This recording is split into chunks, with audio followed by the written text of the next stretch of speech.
एक था झम्मन। झम्मन की कहानियों का जादू पूरे गांव में फैला हुआ था। रहता था एक छोटे से गांव में। यह गांव बहुत ही सुंदर और शांत था। गांव का नाम था ठिठोली। नाम जैसा काम वैसा।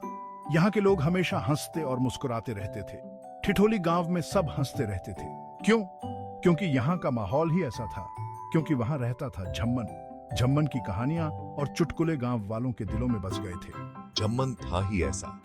उसकी कहानियों में एक अलग ही आकर्षण था। उसकी बातों में जादू था। उसकी कहानियों में गांव की खुशबू और जीवन की सच्चाई थी। सुनते ही हंसी आ जाती। उसकी कहानियों में हंसी का पिटारा था। गांव वाले खुश रहते थे। झम्मन के किस्से सुनते, दिन भर काम करते और शाम को झम्मन के पास बैठ जाते। उसकी कहानियों का इंतजार करते। फिर शुरू हो जाता हंसी का तूफान। झम्मन की कहानियों से गांव में खुशियों की बौछार हो जाती। बच्चे, बूढ़े, जवान सब झम्मन की कहानियों का आनंद लेते। उसकी कहानियों में गांव की आत्मा बसती थी और इस तरह ठिठोली गांव में हर शाम हंसी और खुशी से भर जाती थी। झम्मन की कहानियों ने गांव को एकजुट कर रखा था। झम्मन की बातें थी निराली। वो जानवरों की आवाज निकालता, चेहरे बनाता, कभी गाना गाता, कभी नाचता और लोग हंसे जाते। उसके चुटकुले मशहूर थे। दूर दूर तक लोग उसे सुनने आते। झम्मन सबको हंसाता, बच्चों को, बूढ़ों को, सबको। उसकी हंसी में दर्द भूल जाते थे लोग। उनकी परेशानियां गायब हो जाती थीं। एक दिन ठिठोली गांव में एक नया हाकिम आया। नाम था रघुनाथ सिंह। गांव में हलचल मच गई। सब लोग सोचने लगे कि ये नया हाकिम कैसा होगा।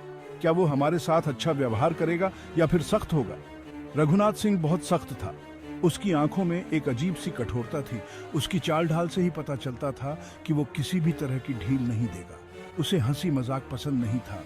गांव वाले जो हमेशा हंसी खुशी में रहते थे, अब सोच में पड़ गए।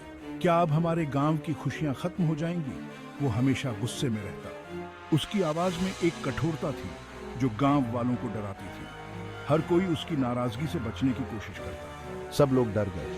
गांव में एक अजीब सा सन्नाटा छा गया। हर कोई सोचने लगा कि अब क्या होगा। सोचा अब हमारी हंसी बंद हो जाएगी, गांव की खुशियां कहीं खो जाएंगी। हर कोई उदास हो गया। झम्मन भी चुप हो जाएगा। हाकिम को कौन हंसाएगा? झम्मन, जो गांव का सबसे मजाकिया आदमी था, अब चुप रहने लगा। गांव वाले डर गए। हर कोई सोच में पड़ गया कि अब क्या होगा। क्या हमारी खुशियां वापस आएंगी? सोचा अब तो हमारी हंसी बंद हो जाएगी। गांव की खुशियां कहीं खो जाएंगी। हर कोई उदास हो गया। झम्मन भी चुप हो जाएगा। हाकिम को कौन हंसाएगा? गांव में एक अजीब सा सन्नाटा छा गया। हर कोई सोच में पड़ गया कि अब क्या होगा। एक दिन हाकिम रघुनाथ सिंह गांव का मुआयना करने निकला। वो हर चीज देख रहा था।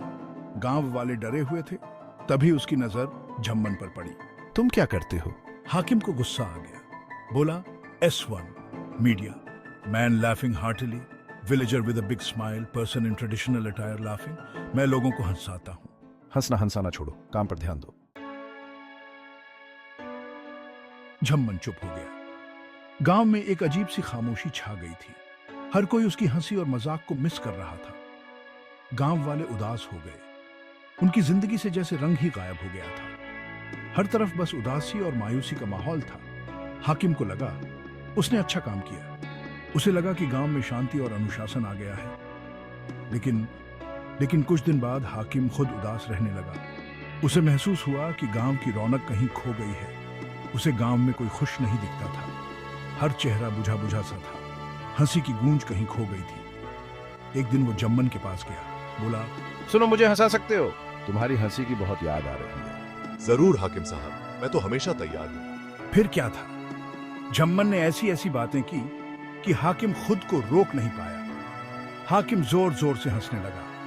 उसकी हंसी सुनकर गांव वाले भी हंसने लगे। गांव में फिर से खुशियों की बहार आ गई। हाकिम की हंसी सुनकर गांव वाले इकट्ठा हो गए। सब देखकर हैरान। उनका सख्त हाकिम हंस रहा था। झम्मन ने सबको हंसाना शुरू कर दिया। पूरा गांव हंसी से गूंज उठा। हाकिम ने झम्मन को गले लगा लिया। उसे इनाम दिया। उस दिन से झम्मन हंसी का बादशाह कहलाने लगा।